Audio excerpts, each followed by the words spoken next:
अहमदनगर जिल्हा परिषद निवडणूक आणि पंचायत समिती निवडणुकीचा बिगुल वाजल्यानंतर जिल्ह्यामध्ये राजकीय घडामोडींना वेग आला असून अनेक मातब्बर नेत्यांचे गट राखीव झाल्यानं प्रत्येकजण दुसऱ्या गटाच्या शोधात असून काहींनी आपल्या पत्नीसाठी प्रयत्न चालू केलेत.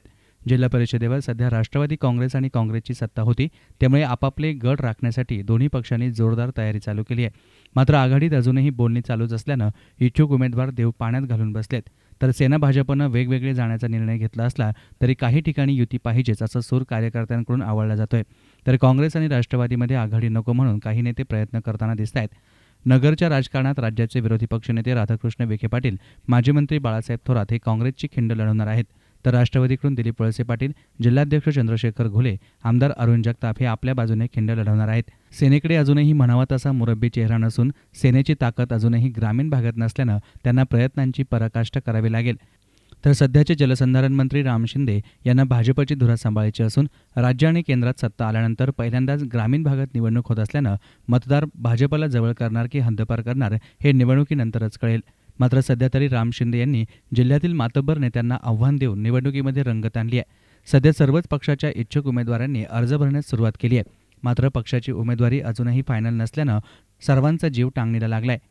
जर आघाडी झाली किंवा युती झाली तरी शेवटच्या दिवशीच पक्षाचे अधिकृत एबी फॉर्म दिले जातील अशी माहिती मिळत असून बंडखोरी टाळण्यासाठी हा उपाय पक्षश्रेष्ठी वापरत असून या वर्षीचे जिल्हा परिषद अध्यक्षपद खुले असल्यानं अनेक मातब्बर नेते आपल्या घरातील व्यक्तीला या निवडणुकीमध्ये उतरवणार आहेत.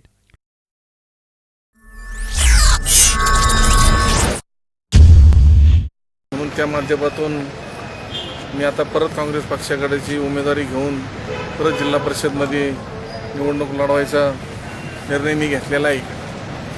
आणि इथून पुढच्या काळामध्ये बी गोरगरीब जनता असन कोणालाही अर्धरात्री कामाची गरज लागली, फोन आला तरी मी त्या मतदारापर्यंत पोहोचायची माझी क्षमता आहे. आणि जास्तीत जास्त ग्रामीण भागातला विकास, पाण्याचा प्रश्न असन, तुमचा रस्त्याचा प्रश्न असन, वसंत बांधारेचा प्रश्न असन, जे प्रश्न असतील ते मार्गी लावायचं काम मी या 5 वर्षामध्ये केलं. याच्या आधी 10 वर्षामध्ये जिल्हा परिषद सदस्य, 5 वर्ष पंचायत समिती सभापती सदस्य असताना हे कामं मार्गी लावलेत. पण उर्वरित आता इथून पुढच्या काळामध्ये सुद्धा शैक्षणिक क्षेत्रामध्ये आणि वैद्यकीय क्षेत्रामध्ये जास्तीत जास्त चांगल्या प्रकारचं काम करण्याची इच्छा माझी आणि त्याच्यात लक्ष घालून मी हे काम पूर्ण करणारच आहे. News reporter Sushil Thorat, S9 media, Ahmednagar.